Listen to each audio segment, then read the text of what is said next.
লোকসাহিত্য এবং লোকসংস্কৃতির যে আড়ত একেবারে বলা যায়, আঁতুড়ঘর বলা যায় নেত্রকোনা। যে কবি যে জলে আগুন জ্বলে লিখে সমকালীন বাংলা কবিতায় যিনি দুটি মাত্র গ্রন্থের জন্য একটি জনপ্রিয়তা বটেই, কবিতায় তার অধিকার স্থাপন করেছেন নিজস্ব কাব্য ভাষা দিয়ে।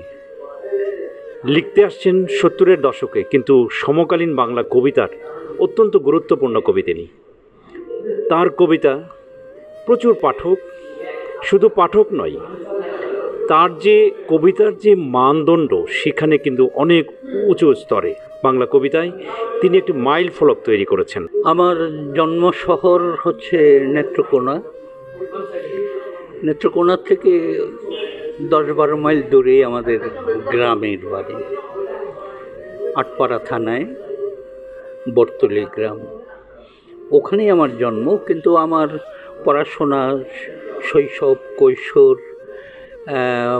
কেটেছে এবং প্রথম যৌবন, অর্থাৎ আমি এইচএসসি পর্যন্ত, উচ্চ মাধ্যমিক পর্যন্ত নেত্রকোনায় পড়াশোনা করেছি।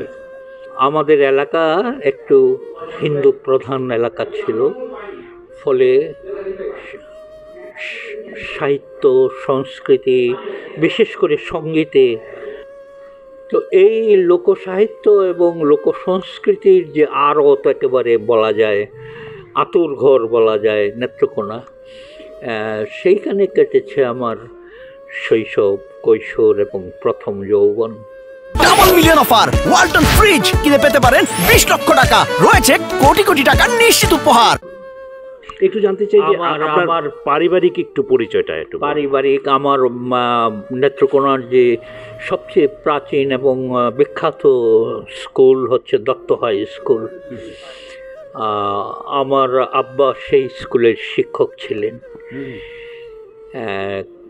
খোরশেদ আলী তালুকদার, খুবই নাম করা শিক্ষক ছিলেন এবং ওনাকে সবাই ওই পাগড়িওয়ালা স্যার বলে ডাকতো। আব্বাকে খুব শখ ছিল পাগড়ি পরার, বিভিন্ন রঙের, ঋতুর সঙ্গে মিলিয়ে, রং মিলিয়ে উনি পাগড়ি পরতেন।